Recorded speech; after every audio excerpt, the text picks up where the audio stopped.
What's up, everyone? Welcome back to another edition of the Apex, the podcast. Ladies and gentlemen, the off season is officially over. It's done. We can finally talk some real, legit Year 4 ALGS action. Day 1 is complete across all regions, and we are ready to talk about it. We've got plenty of storylines we're going to go through here. Most of this is going to be NA, but we are working on a series where we go through all the other regions that we are going to be adding to the show for the rest of these match days moving forward. Me and Enoch working out all the kinks on that, but we will have all of the other stuff coming here in the future. Mostly NA here today, but we do have all the storylines. Let's get a quick introduction and get right into the action here because I am ready to go. E, how was your week? How are you feeling, my man? I'm good. Ripping a new camera angle, which has been nice. I got the little mini cam. We got to talk about this. I've never seen the other side of your face, and this is crazy to me. But I'm excited to see. It looks the same as the one side that I did see. It did look pretty similar. Yeah, I'm glad. You never know. One eye could be a little lower, a little higher, but yours is perfectly in line. It's like perfectly angled. There we go. It's right. I appreciate it. Thank you. Thank you for the gas. I like it. What made the camera change out? I wanted to do the if you look at my stream, it's a very, very, very, very, very small version of this. And so I was just like, I might as well just mix up the camera angle. And I'd been doing the other angle for so long. Wanted to like mix it up and give a change of things and see how it would go. And it's been working so good so far. I'm gonna get a nice little background and I'm gonna hang some linen in the back. Which will be a little bit better than the what I currently got with the ladder and some paint cans that are still there from when we moved in. And so great because this is just like a storage area and where I stream from, and like a converted little garage space turned into a basement.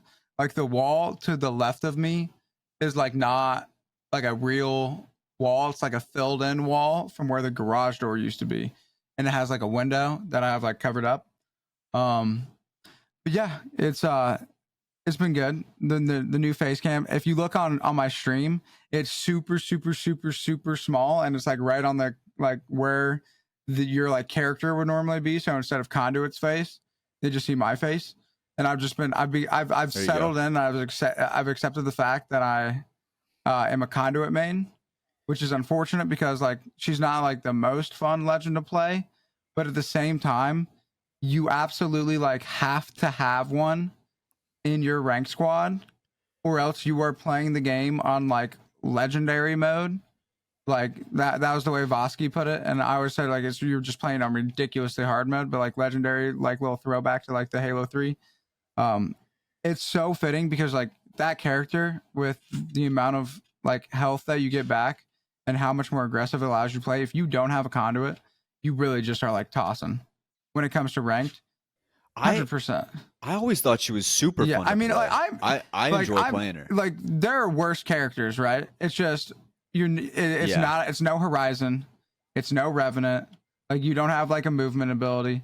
But I would say like I've been enjoying it because like yes, you have to have one. And so if I'm always just the Conduit, I never have to worry about my teammates being Conduit because like I wanted to play other people and my teammates never wanted to play Conduit and so it just suck. But like if I'm always playing Conduit, it's chill.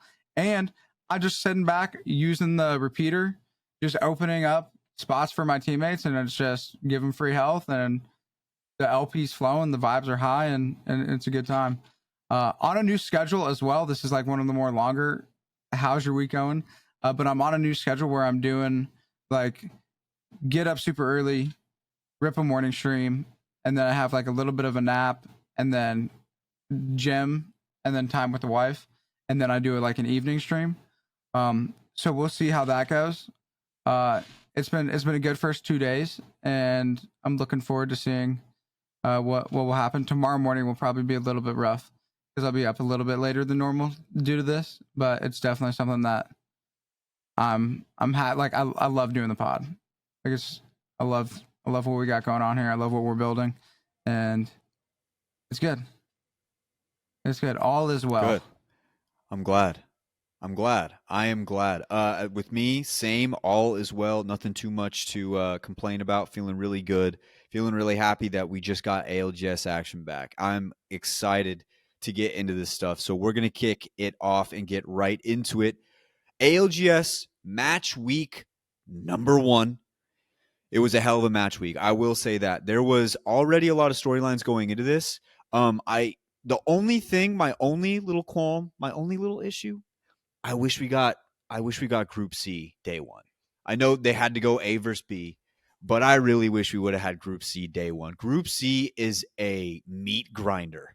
It is going to be so fun to watch every single Group C match like that. If you're busy or you're at work or something's going on during those days, you got to take a day off. You got to put some time away for Group C. So that was my only thing that I kind of wish we would have had, but it's still fine. It's still ALGS. So let's kick it off here with our winner, Dark Zero. Silences the haters, just a few months away from having a very bad performance at Champs. Dark Zero comes away in the very first match day with the win, 90 total overall points. They were dominant from start to finish. I got some stats here for you that are going to blow you away. All 3 players were first, second, and third in kills. They never had any less than 6 kills in a game. Their average placement was 4th. All 6 games, they were in top 10, and 3 of those 6 games, they were in top 5. Dark Zero was on a completely different planet than everybody. It was just complete dominance from start to finish. They add Sykes to the roster. A lot of people wondering how that was going to go. If this is any indication for the rest of the season, it's going to be a tough day when you're going up against Dark Zero. What'd you see from the boys at DZ? There were some questions going into the season how they would be performing with the new addition of Sykes, and I think that they came out and answered all of those concerns with a resounding, "We're not worried about it." Sykes definitely he popped off. I think he was like a little MVP performance in terms of like damage and other numbers across the board. He had an absolute phenomenal day, and just showing that he's really a good fit for that team. Dude, you got Zero as an incredibly talented IGL playing with 2 of the best controller players in the world who have been getting a decent amount of time, like getting time in ranking, putting in the time to like grow that comfortability of playing with each other. Because like as this being a new team in terms of Sykes being on it when he wasn't before, this is like a team that we're only going to see get better as time goes on and as they get more acquainted with how they play. And it's going to be really, really exciting to see. They'll definitely be looking like a top team, and I think we'll see them I don't think we'll see them leave top 5 the whole split. They're on a revenge tour right now. Obviously, they heard a lot of the criticisms, and it doesn't make it any better when TSM goes and wins, right? Like, they were already that entire performance was already bad, but then TSM, they go and win. You're hearing about it all off season long. You get your first chance to come in here. TSM does get second, but there was a pretty sizable gap in the points between TSM and DZ. The one thing I will say about Dark Zero was their win came against FaZe in the final fight, and somebody on FaZe disconnected. So it made it to where they were easily going to win that. I think Panders froze. It looked like FaZe. Yeah, Panders froze, and I think FaZe was going to end up winning that fight. They had got a ton of damage. Snipedown had a crazy nade. I think that did 100 damage to somebody. But, that happens. Wouldn't have mattered, I don't think, though, because they still get second place, and they would have ended up with 9 kills instead of the 12. So still a very solid performance, and they still would have won the day no matter what. But they were just on a complete tear. I looked at the statistics page on Liquipedia. If you go to the team stats, a lot of times it'll show like the little gold thing for every team that had the most average kills, placement, and points. They were gold in all 3. They were just on a complete different planet. So congrats to Dark Zero, our winners. To round out the rest of the top 5, we have TSM. Like I mentioned, they were second. They had 74 total points. Elevate, E8. We're going to talk about them here in a second. At number 3, 4 with Luminosity, and 5 with Octa Gaming, who had a very tough start, who were able to bounce back. Let's kind of get into the rest of the top 5 here. TSM, 74 total points, a little bit down below Dark Zero, but they had back-to-back wins. The boys were coming in strong. They had a lot of good, a lot of solid places throughout this entire day. But overall, so like summarizing TSM, in your opinion, how did you feel the champs were doing on day 1? They were looking absolutely just like the best team in the lobby on Stormpoint. Stormpoint, they were moving, they were cooking. It seemed like they couldn't do anything wrong. Evan was ripping the Hemi Nimi combo. I don't know if you saw that. I don't know how to feel about it. Yeah, I did. I guess, I mean, like if you're just going to be in like that mid range and you're never really planning on having those super up close fights. And I guess if 2 of your teammates have SMGs, the Hemlock or the Nemi, like, I mean, if the Nemi, if you get that thing purring, right? Like if you get that thing fully charged up, that thing might as well be an SMG. So like I can kind of see where he's coming from. But yeah, they had an incredibly strong 3 games on Stormpoint. And then on their World's Edge, they didn't perform nearly as well. I do believe they had a either a win or second place with a ending outside of Climatizer that they evac'd into. I thought that was one of their better plays. And it was really neat to see how they made that spot work.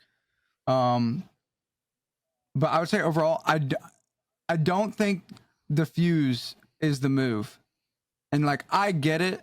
Like Raven knows more about the game at a competitive level than I do, right? Like that would be silly to think that I understand the game at a higher level than the coach for one of the best teams in the world. I just don't. I'm not seeing the fusey. I'm not seeing like I think if you look at the results, like their storm point's way better, and so I think I don't think it was a storm point thing. I think it was more of like a comp thing. And so we'll see if they stick to it. PvP also on Twitter, he definitely thought the fuse was a troll, and so we'll I think if they switch off that, they'll be locked and good to go. I just think there's more characters that will be able to give them more survivability. Because I mean, like if you just keep reps on Conduit, like you're just big chilling, and it allows How to play the way that How likes to play in terms of just go when he's in those fights, and so we'll see what happens. But they're looking like a. I know that there was a decent amount of people that were talking about how they were contested, and to see how that was going to. But I don't think that they were. The meat wasn't in the lobby, right? But I don't believe Temper contested them. I could be wrong though. Temper was contesting FaZe. Okay. For Fissure? Yeah. No. Oh wait, no. I'm thinking of Stormpoint. I don't know. I don't think so. Yeah, I know that, dude. They were. Oh, dude. Do you know who that team was that thirded? Because that was a legendary play. That was so funny. That was so funny. Pulling up with the Mozam and then just chasing down as Snipe Down's bag in the box just gets pulled up on. Yeah, we'll talk about FaZe here in a second. I actually did a full breakdown on FaZe. I watched their VODs. I wanted to study that team a little bit because I felt like they were extremely underrated, not really talked about.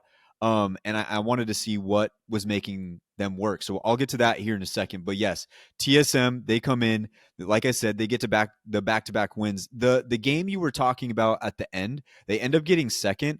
But that spot, like you said, that they played was incredible. Fire. I don't know how they survived as long as they did, but that just shows you how much better they are than some of these teams out there. Like the fact that they were able to hold that specific spot down on game 6. The fact that they thought to play the spot in the first place. I looked at that. I was like, what in the hell are they doing?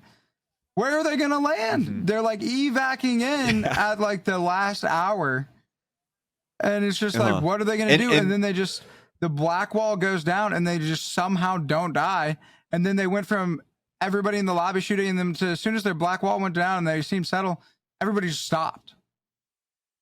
And then they just rained down and fire. the only reason they don't win that game is because they take the fight with the team to their right, I believe, and then Luminosity just comes in and finishes up because they win that fight. Then Luminosity, they come in, finish it, they get the first. But TSM played that game 6 very, very impressively. Like that was an impressive performance. Is impressively a word? We can even if it's not. It was who's going to stop us from using it? I'm going to use it. I'll use it. That's my word now. Impressively. So they played it very impressively. Very, very good performance from TSM. Moving on into a big topic of discussion here. Elevate. E8. I know you're a part of the org, but I think even you can say like this was really impressive. I don't like you had been talking about how E8 was going to do. You thought they were going to surprise some people. But did you think they were going to do this well off I think rip? that they like, had really... I mean, I think all things considered, if you look at all of the circumstances that were taking place for those guys, they had a bad day. Really? Yeah. I mean, dude, Zach apparently was like on a deathbed type sickness, and his PC was like bricking itself, or his like connection was timing out, or something was going on that was causing him to have significant trouble. And they still managed to pull off third on what I think. If you ask, yeah, I definitely think if you take a look at it from E8's perspective, they would say they had a bad day, and they still got third. They never were out of the top 10. They were in the top 10 on every single game. And that's going to get you points no matter what. No matter how many kills you get, no matter anything, that will get you points. And I think that was the big thing that people said that E8 could not do. Not necessarily that specifically, but they. I mean, their placements. A lot of people have been. I mean, yeah, our placements were not great. They were not great. They were not great. I mean, a lot of people were questioning Zach's ability to be in IGL. And I mean, if you're getting your team in top 10 every single match, like that's pretty good. Yeah, no, Zach. I mean, when I was coaching, I definitely had an immense amount of respect for Zach as a player. And I definitely like knew that if Zach was able to get, which I thought at the time that he had like the right players, they would be able to make something really successful happen. And I definitely think that with the OG Zach design chaotic, that they could have put together something special. It unfortunately didn't play out that way, which is what it is. Everything happened exactly the way it was supposed to, because like the E8 roster, one of the best in the world, no doubt. Right now, I think they're and they showed how good they are. And then everybody knows that Disguise, like they're one of the best in the world. And so I think everybody ended up in a spot where they fit better, because that was like the main problem. It wasn't that like they weren't talented. It was that they just weren't able to. It wasn't like the fit that it needed to be. And all of these players now are on teams that they fit in with, and they're seeing success. And so I think it's pretty cool to see, as someone, even as someone who's like not involved as I once was. Yeah, so E8 they come in at least to a lot. If you listen to this show, you and Jayhawk had talked about E8 already, but I think a lot of people out there were not expecting them to do this well. I know it's only been one day, but incredible performance by E8. Zap with 10 kills, Shuby with 10 kills, Zach with 5. We move on into number 4. We got Luminosity, the new roster of Sweet with Funk and Slayer. They come in, they have a solid performance. I don't really have any like breakout stats or any like nuggets here that I thought were super interesting. All I know is they got themselves a win. Perfect third party at the very end of match 6. That was the team that ended up killing TSM in that game we were talking about earlier. They also had pretty solid placement throughout most of the day. I think they only had one game where they were 10th. Everything else was below. So they were doing pretty well throughout the entire day. That's just consistency. And I think that that's something to be proud of. Obviously, I don't have like a crazy story for Luminosity, but sometimes the consistency is what gets a lot of the other teams to where they can't qualify for a LAN. they may have a banger day, and then all of a sudden they're 18th, 19th, sitting at the bottom because the things that they are trying to do are just not working. What we know with Luminosity right now, we had a lot of questions coming into this to see what this team was going to bring, what this new roster was going to bring. It brought consistency. And I think for Sweet, that's all he's asking for right now. Yeah, I would say from LG's perspective, like, yes, they do come out with they ended up with 4th. They got 4th? Man, they did way better than I thought. And I watched That's it. That's what I'm saying. It doesn't feel. Yeah. I mean, yeah, they placed Sweet, got them into good spots. And yeah, I would say that LG is a team that you will see. Like, I'm very, very confident that this team will get better over time. Because, like, if you go back and you listen to their comms, you can definitely hear the inexperience at times from Funk and Slayer. And so, like, the more that they get acclimated and used to playing with Sweet and used to just the competitive environment and when to make the right decisions, that's going to be a team that is only going to get more and more and more dangerous. And so the fact that they're pulling off a 4th place at what is supposed to be their worst time as a team, it's definitely, I think that they're going to be doing better than I had originally anticipated. Yeah, and there was some funny moments with, like you said, the comms were they were still trying to figure each other out. There was one moment where Sweet had told them to go he was fight. Like, go kill he was them. Down. I think it was match 5. And then you say it's so funny, bro. I know exactly what you're thinking about. Yeah, he was like, they die, and it was on the live listening. And so they go down, they die, and Sweet was like, after he had said, go kill them. Dude, I think it was Funk. He said, should we climb up here? When they were like down in like the pit of like train, and Sweet's like, go kill the team on height. And then his Funk is like, should we climb up here? And then listening after, Sweet's just like, why the fuck are you asking me to climb up and after I tell you to kill him or something like that? And Sweet dropped some type of curse word that the censor guy just was a little bit off on picking up. The censor guy, yeah, we got to talk about the censor guy real quick. Censor guy, it was the first day of the season for him too. Okay, he was trying his best. I don't want to hear any negative comments towards the censor guy. All right. He may have missed a few F-bombs by Sweet, but at least he picked up the very next word. Because if you're a censor guy and you're missing the word, at least you're getting the next word. That means you're just off a little bit. That means you are this close to being able to block that curse word that Sweet is saying. So censor guy, first day for him too. I don't want to hear any negativity towards him. But yeah, so it was funny because the live listening was fading out. It was going back to the broadcast. And Sweet was like, why the fuck would you ask me to go if I could climb up if I just told you to go fight the guys? Like it was the funniest thing. Like you hear him saying that as the broadcast is coming back in. Well, it didn't go well for them. And you just hear Sweet kind of cussing out his teammate there for a second. But it was a very, very funny moment with Luminosity. And like you said, the comms aren't necessarily there quite yet. They still got a 4th. That's what my entire point was. It felt like their day didn't go well, and they still got 4th. So if you're Luminosity, you're looking at that, and you're like, okay, we've got the vibe moving forward. We know that we can do better than this. We're going to work on this. It's going to work. I had Luminosity up high on my ranking, and I feel very confident about that. 5th place, Optic Gaming. You want to talk about somebody you don't know how they got to the spot that they got to. Optic Gaming started off this day horrific. It was horrific, and somehow they pull out a 5th place. I don't know how they did it. I mean, honestly, I can honestly say I really don't. They had a much better World's Edge than they did Stormpoint. That's if you want to break it down on a very minuscule level. That's what it was. But they start off with the 19th. They come in with the 14th. And then they round out Stormpoint with a 9th place, which is a little bit better. But then they finished off the day 5th, 2nd, 7th with some kills mixed in there.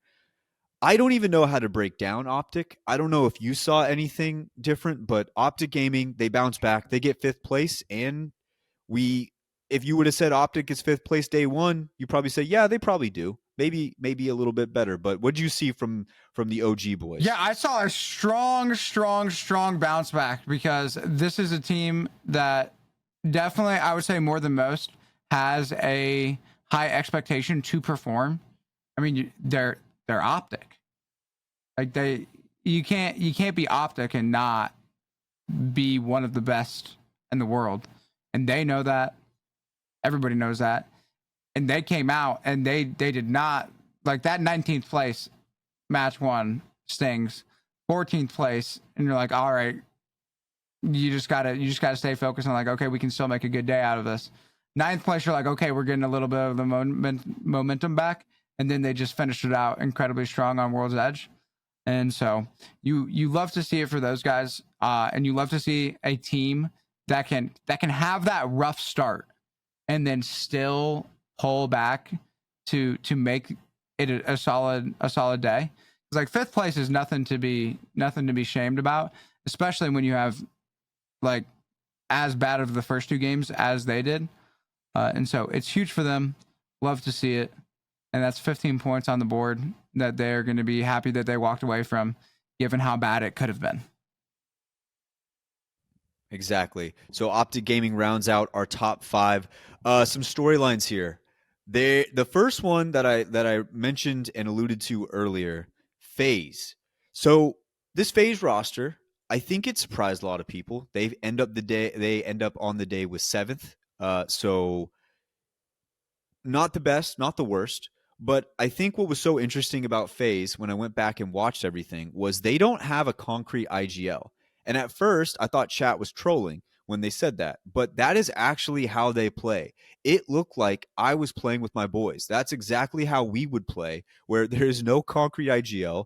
Everybody's kind of throwing out suggestions, and it was very, very interesting to watch. I got to say it. They started off a little slow as far as kills go. They were able to bounce back a little bit, and this was kind of the issue, I think, with Snipe Down last season, was they didn't really have that strong – they weren't a great fighting team.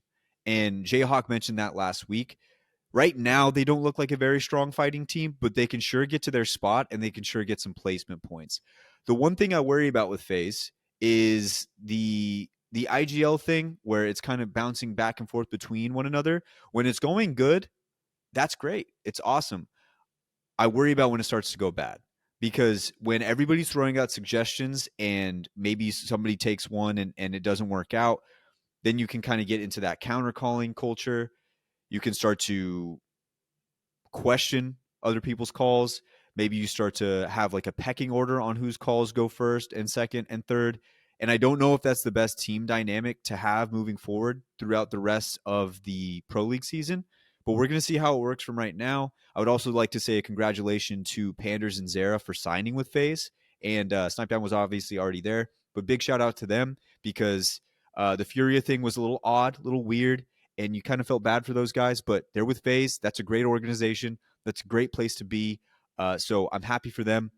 I want to see them continue to succeed. I just don't know how it's going to work with the non-IGL team or non-IGL thing. From your perspective, I don't know. Like, do you see that? Have you seen that work in the past? I just don't know if that's something that is sustainable. We will see. We will see. I think that this is going to be.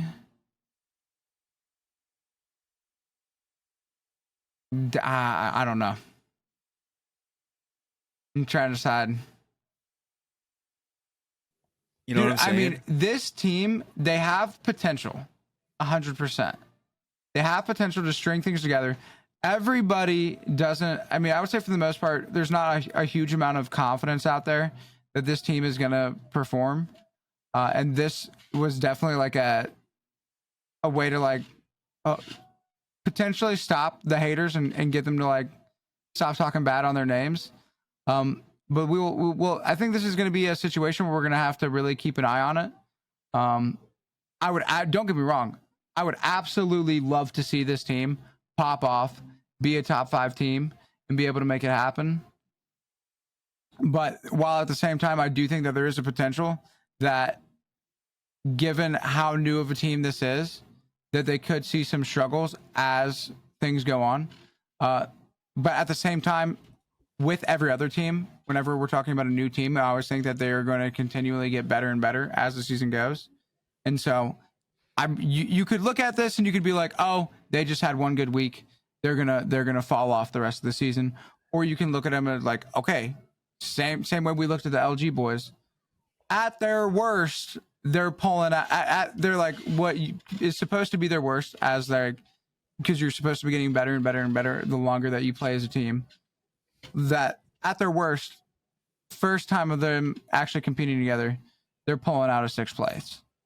And so I think that if you're somebody who is like new and getting into Apex, this would be a team that I think would be exciting to keep your eyes on, because I think it's like really just up in the air on where they're going to be going throughout their season. And the big question mark on this entire thing is, do we even say and do we even question this team's ability if Panders doesn't freeze? Because then they have a win. I guarantee you they were. I definitely think that against and see, that's another thing is they had so much shit that got thrown at them, and they still pulled off a 6th. They definitely could have pulled a top 5 if they had gotten that win. I'm not sure how close they were in terms of the points on this specific day, but it definitely would have made a difference, and especially they would have been top 5. So guys, I mean, like, people don't you got to get into the people don't realize how big of an effect that is, because it's not just the fact that you don't win that fight, it's the momentum swing and the energy shift that happened that like is just present by the because it's borderline impossible to have the same energy that you do when you're winning the game, which is what they were about to experience. They were about to experience what I believe would have been their first win as a team. So then instead of like having that uplifting, energetic, boys, we just won our first game, like this is like we got this all day. Fuck the haters, right? Like you would have been on that energy too. I cannot believe we just lost that because of some stupid crash, right? Like that's just such a difficult emotional thing to navigate, and the fact that they were able to deal with all that they dealt with and still perform as well as they do, I definitely would put FaZe at the top, one of my top of the list of teams that you want to keep an eye on, for sure. It's going to be fun to watch. That's an interesting point that you make too. Yeah, because right after that, so they go second with 6. Next game, 18th place, 0 kills. So like that momentum has to play a part in something, because you're thinking you literally hit the nade. Snipe Down hits the nade. It's 100. Sends somebody flying. Somebody else is getting damage. I think Zara had gotten a bunch of damage on somebody, and then all of a sudden, it's a freeze, and now you're losing. Like 100% a momentum shift. They go into that next game, and they tried to rotate so early, and they landed on bridge where there was already a team sitting there, but they just straight up didn't see them on the bridge and got them killed. It was done. Bang. So yeah, I agree with what you're saying on the momentum. It definitely shifted things, but they were able to bounce back. Final game of the day with the 3rd place. So just interesting. I want to keep a close eye on FaZe. I feel like nobody was really talking about them. I want to see how they go throughout the rest of the season, and I'm going to be keeping a close watch on FaZe. Another stat I wanted to bring up here: of the 6 preseason qualifier teams that were in day 1, only one made the top 9. That was E8. Obviously, they got 3rd. The rest were 10th and below. We had Oblivion at 10th, Temper at 20th, GKS at 14th, Drop-In Gaming at 13th, and EEC at 18th. So that kind of shows like there's a separation between the cream of the crop and the people who are, trying to get in there. Still day 1. Still lots of time to change, and I think that we're probably going to see some better days out of some of these preseason qualifier teams, but just something to monitor, something to keep an eye on, just a little stat. Last thing here, I just wanted to throw this out there. I saw this debate on Twitter. Do you think we should play 8 games instead of 6? I feel like we should play 8 games instead of 6. I definitely think it would be more fun. There'd be more games. I would say it adds a little bit of an endurance factor to it, because right, like in order to win a match point format, yeah, sometimes you can be the team that ends it fast, but other times you got game after game after game after game after game, and that causes an effect on terms of like how much are you able to keep performing at your top level 8 hours in, right? And so I definitely think that having 8 games could be a good move, because not only is it more content, it's more games, it's more action, and there's very few drawbacks to it, other than that you get more Apex, and I for one I'd be in favor of it. And the whole reason why I'm saying it is there's 2 reasons. Number one, the final is 8 games. Right? The final. So you go through match day 1 through 9, and then there's the final, which is 8 games.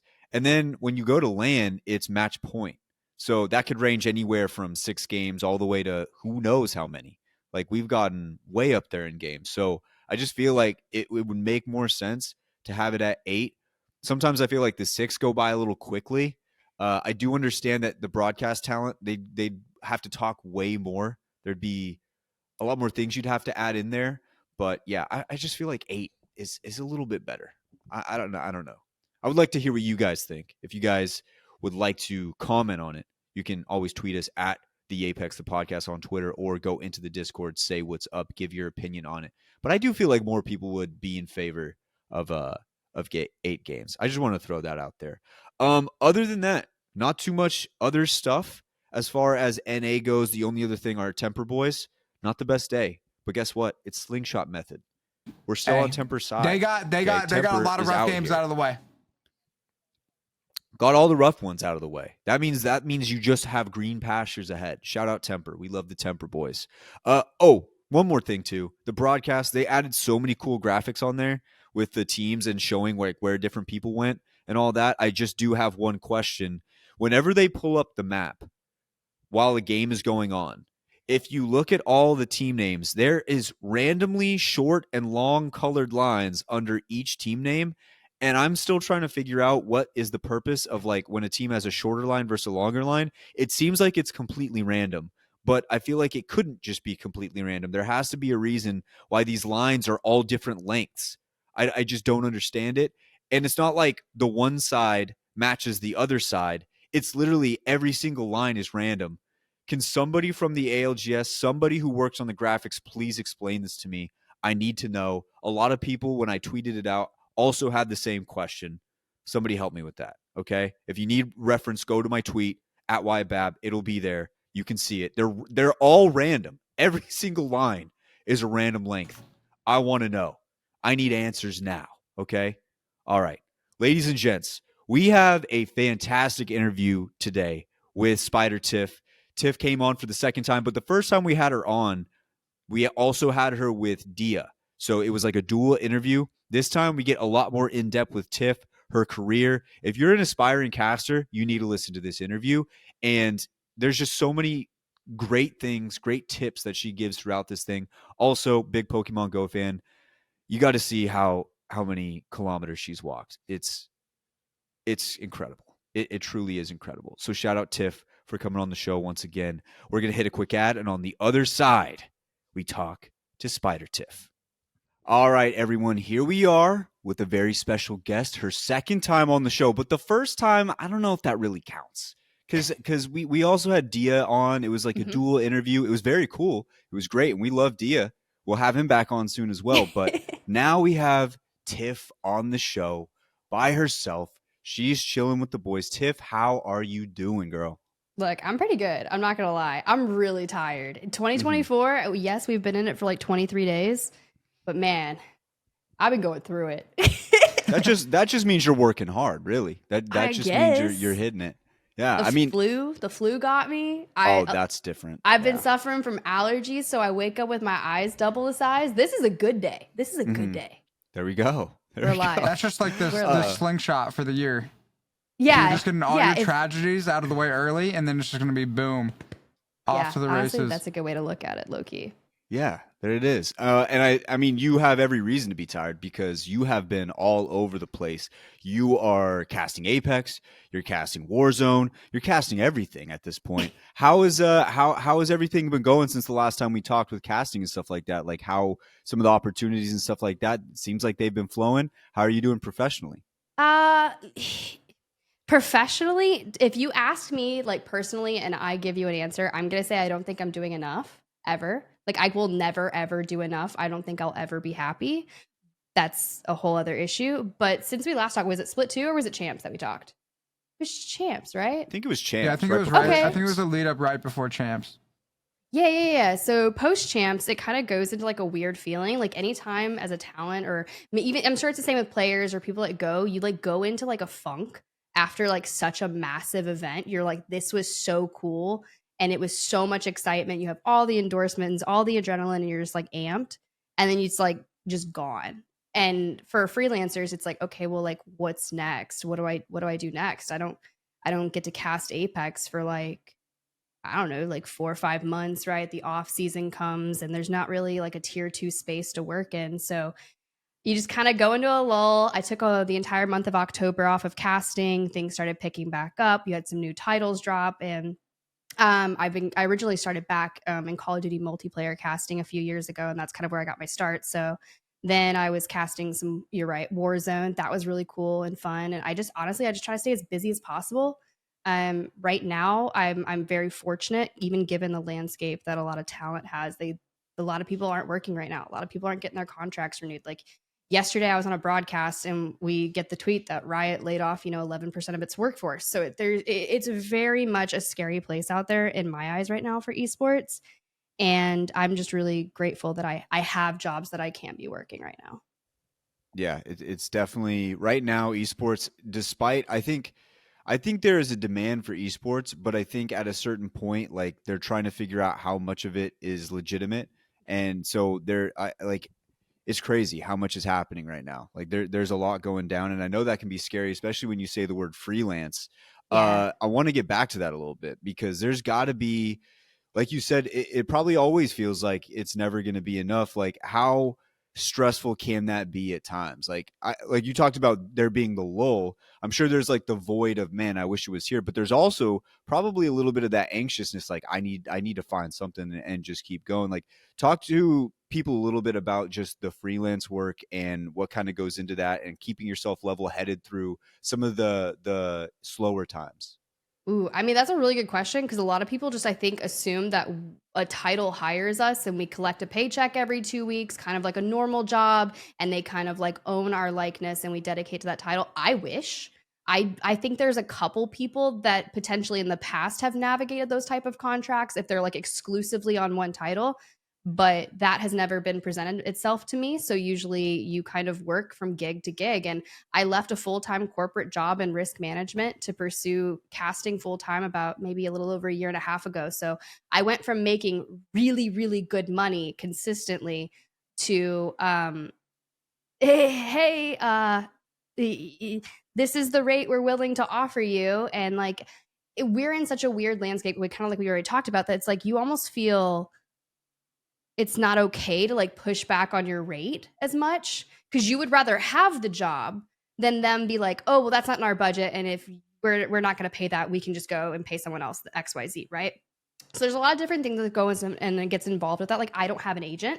I don't have a manager. So all the negotiations, the contracts, they have to be read and proofread by me and make sure that it all looks good. Yes, you can hire lawyers and stuff to review your contracts. And I highly recommend that if you're not good at contract reviews, if you're a player, if you are signing an org contract, please hire someone out to look through your contracts and make sure that you're not, getting screwed over, or, it's beneficial to both of you. And same thing with going for management. But yeah, that all falls on my shoulder, whether it's seeking out work, whether it is, I've sent so many cold DMs on Twitter, so many emails, and I'm just really grateful for everything that I've accomplished thus far. But I will say the more casting that I do, the more my stream takes like a back seat.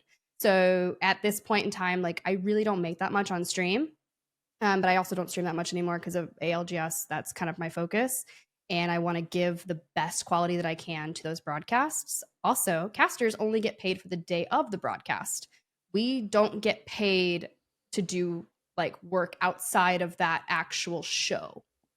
So so a lot of people don't know that either. That's interesting because I feel like it's mandatory in order to do your job to the level that's expected that you guys have like hours and hours and hours of work put in, but then like that's all included in the lump sum that you get paid for doing the broadcast live show day. Yeah. Okay. Yep. Interesting. Damn. I mean, if you're salaried, if that is your contract and you are getting paid every 2 weeks and you actually get your health benefits from the title or however that works, I've never been approached by that. Like right now, between this whole podcast, whoever watches this, so I'll talk a little bit so my most recent contract, obviously ALGS, year 4 split 1, it is only for the regular season, split 1. So they kind of divvy them out accordingly. So like as of right now, people come up to me, they're like, "Oh, are you going to land?" I'm like, I don't know where it is. I don't know what's happening. I don't have a contract for it. It's the same thing with like B-Stream year 4. It's like, they probably don't, or maybe they do. You never know. Damn, you answered one of my questions that I was going to ask later on. Oh. Where is land going to be? But I'll table that one.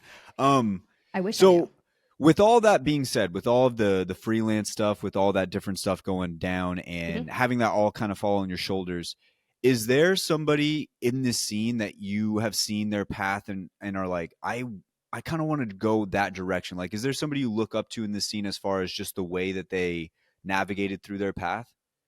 I don't know about paths, like in particular. Like I pull a lot of different inspirations from a lot of different casters from a lot of different titles. I love watching any esport that I can get a hold of just because everyone is so different, and like everyone at home, and I'm sure like you guys, like I have my own favorite casters of who I prefer listening to. The same thing with podcasts, same thing with all the different storytelling aspects, and even with authors of like the books that I read. But in terms of pathing, okay, Miles. He started in improv, did a lot of improv classes back in the day. I think he's fucking hilarious, if I can even say the F word. So I love listening to him. I love listening to him in Chance Cast. In terms of like longevity and success rate and like really just making a career out of it in a brand, I would say Golden Boy, 100%. That's who I was going to bring up. I feel like that's the benchmark. Yeah, 100%. Like, has just had so much success. And honestly, I had a chance to work with him at an event. So cool. Like, so nice, just very level-headed, down to earth, just like a true professional. And it's like people like that, when you work with them, and they'll even like motivate you just without even you realizing it. They'll say like 2 sentences, and you're like, yeah, all right, that's going to sit with me. And then you just hold on to it. And you're like, I'm taking this little kernel of information and I'm just going to keep grinding and do it. And that's another culture that I think is very scary, when you're like, I'm going to keep grinding. Just because you grind and put in hundreds of hours does not mean you will be successful. That sounds really morbid, but it is. Well, it is, but at the same time, you're right, because there's a lot of people out there grinding. There's a lot of different aspects that make people. I mean, you could argue. I'm not saying that this is correct, but let's use Golden Boy for example. You could argue that there's a better voice out there, even though his voice, there's probably no better voice out there. I love his voice. You could argue that, but they may not have ever been able to, use that same like they may not have been able to do one aspect that Golden Boy was able to do. Like maybe it was networking. That's like a big one that a lot of people forget about, is just networking, and that's at whatever job you're at. That's not just 100% in casting. life. But I what you're saying is correct. There's a lot of different things that you have to add to your arsenal if you want to continue to go higher and higher up the ladder. Moving into my next question here, I've always wondered, because casters, it seems like for a long time they will stick with one game, it seems, for a while, and then they can kind of bounce around when new titles come out and stuff like that. I kind of want to turn back the clock a little bit. Ooh. Is there one title that you're like, wow, I wish I was around for this one, and maybe I could have been able to be a part of that crew, that squad around that time? And maybe it's a game that's still going on right now, but you wish you could have got your foot in the door when it was like younger, earlier, and just started off. Like, is there one that comes to mind? Yes.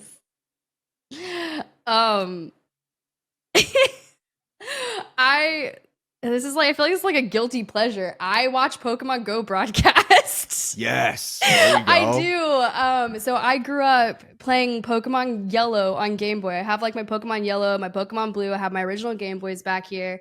And I'm a Pokemon fanatic, which is why I've been playing a lot of Pal World. Sorry, Pal World. Like, they're Pokemon in my eyes. They're my Pokeballs, not my Pal Spheres. But I watch them because, like, sometimes I haven't really been grinding Pokemon Go as of late, but I will grind the Battle League and I will like do the research on making sure my Pokemon, like, I'm probably fighting third graders out there at 2 a.m. Hopefully third graders aren't up at 2 a.m. But, you know, I'm going through it. Like, I am rage quitting Pokemon Go at night. So yeah, maybe. No, I have friends. I have friends who do the same thing. Pokemon Go has taken over my life 3 different times since the game came out. Obviously, right when it first came out. Then I had a phase when I was going to college at Fresno State, and dude, they're everywhere. They're literally everywhere. So you have to have it, and you're bored in between classes. Like, I'm not going to drive home. Like for when my class is in an hour, so I'm just gonna catch Pokemon. And then there was another time when I first started at my new job, same thing. Everybody there played it, so I just downloaded it, started going. That game, it doesn't get the respect it deserves. I feel like I think more people need to hop back on the Pokemon Go train. If you're listening right now, re-download it.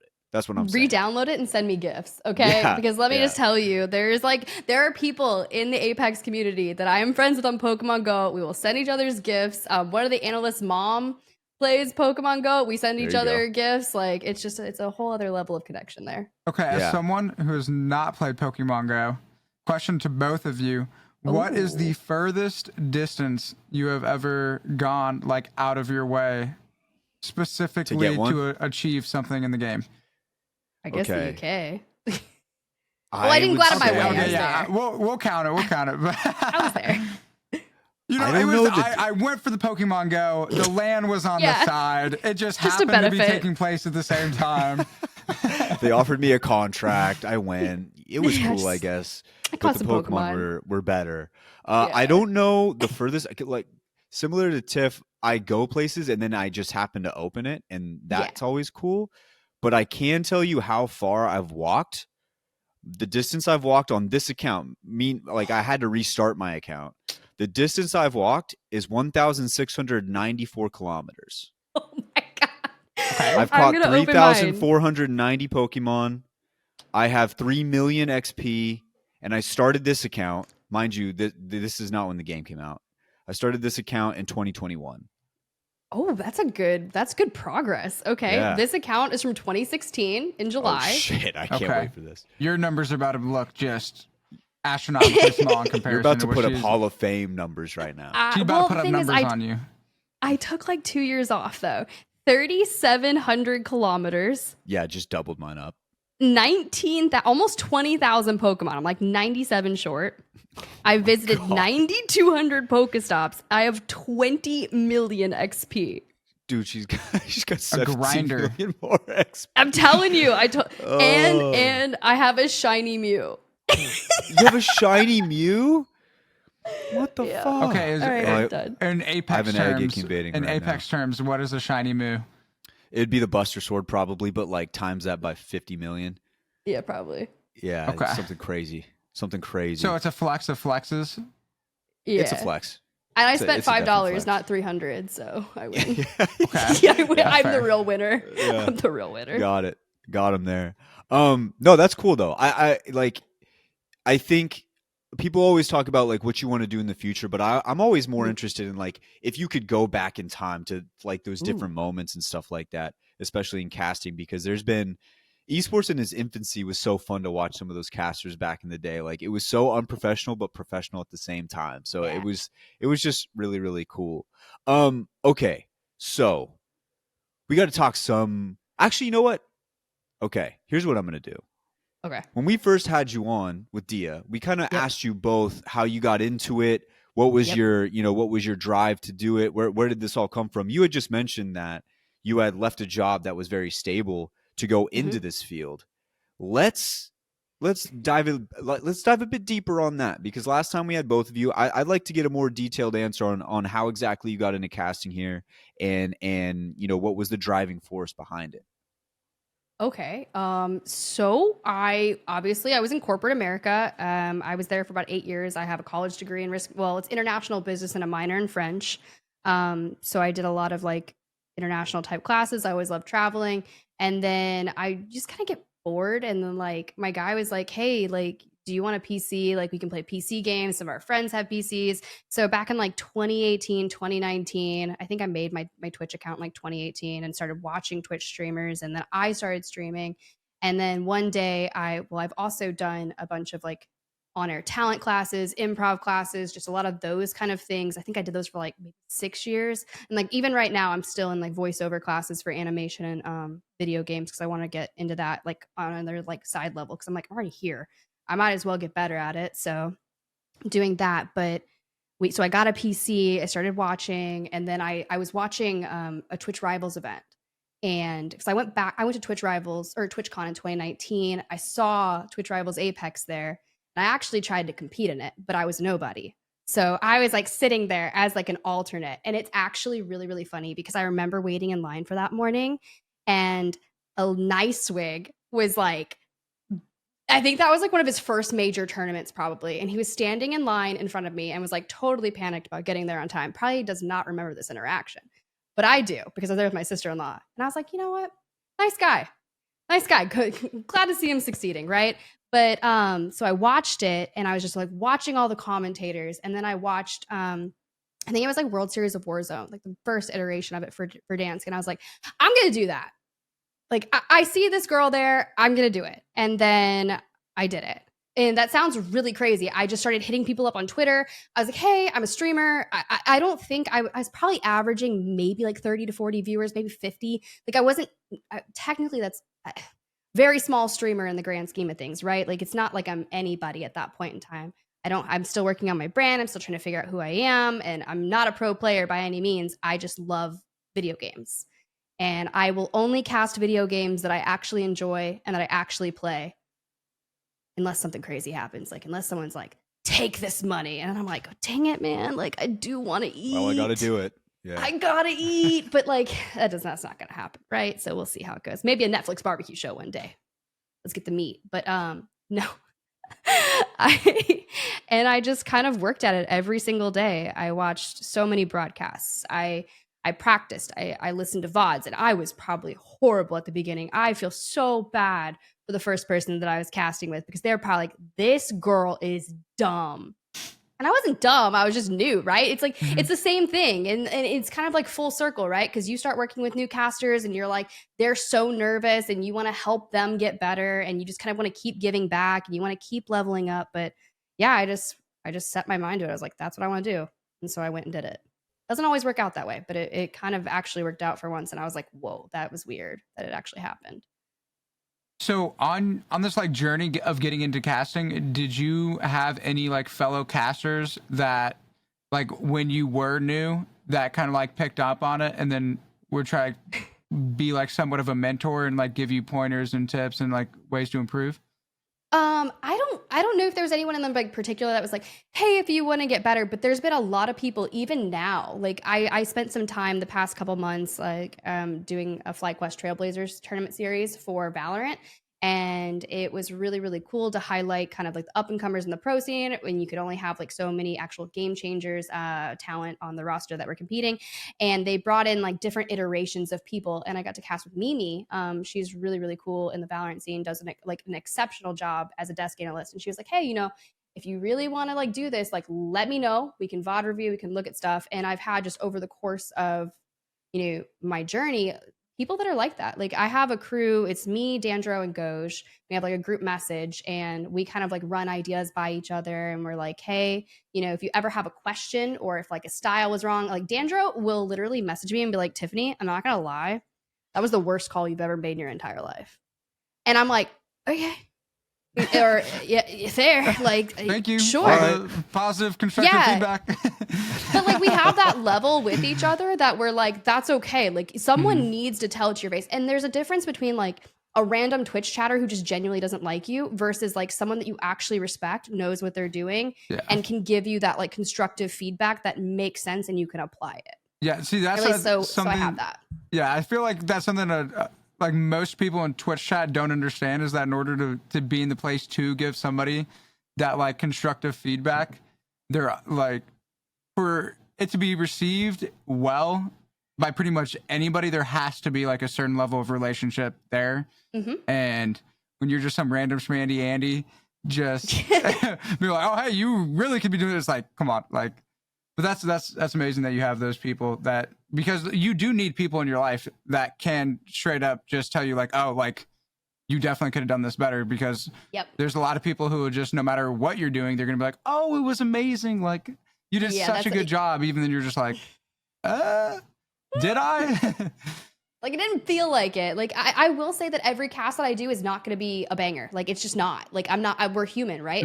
Certain things happen on different days. And like some days you're like, oh my God, like I just slayed that. I felt in my zone. I felt like the world was like connecting, because you can do all this research, but when you get into the game, some of the stuff that I research and look at, now granted, I think we talked about this last time I was on the podcast. I've been transitioning more to like strict play-by-play, but I've always been a color commentator. So then I end up being like a flex where I'll bring in like analytical pieces and throw to Dia to let him like kind of hone in on more.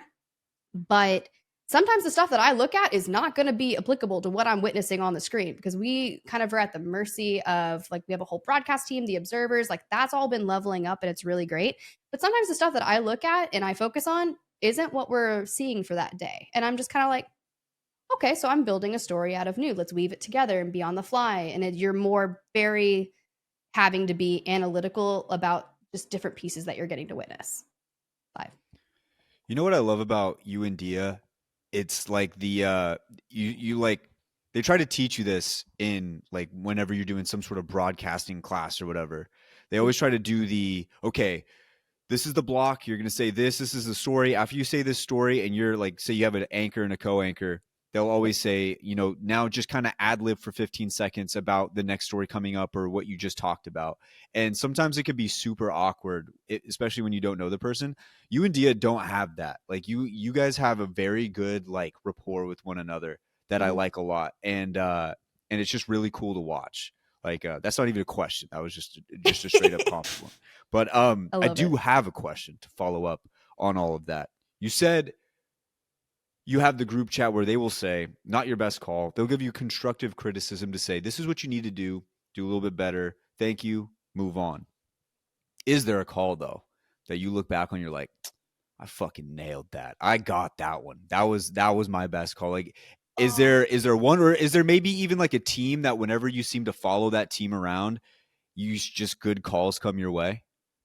I'm trying to think. I can think of, I usually can focus on the ones where I know that I've botched them more than that I like killed it. I try to fit in, this is so weird, and like I watch a lot of anime, and I've started reading more mangas lately, and I try to fit in like random tidbits of like anime in the call. And I fit a Yu-Gi-Oh reference into a Call of Duty Resurgence broadcast once about this dude getting sent back to the Shadow Realm, and I like died after I did it, and it probably wasn't even that great of a moment, but it made me happy. And if someone caught that, that's great. I've thrown in like ACOTAR references, or it was a Throne of Glass reference. I read books. I was like, dude, this is such a weird, like, I read something the other day, or maybe it was Dandro that told me this. I think the average person's at like an 8th grade reading level. So that's wild. We need to fix that. Let's bump those. So you think about it like when you're broadcasting, right? Yeah. Like I've come from a corporate world that uses all these different speak, and then I was like, maybe I just need to fix my shit, because if everyone's at an 8th grade reading level, I'm gonna go read some like Captain Underpants books, and we're gonna send it. Well, that's crazy that you bring that up, because like talking about broadcast school again, they would always, when we were writing like a story for the news, it would always be make it conversational. And you would take it to the professor and she would be like, no, that word's too big.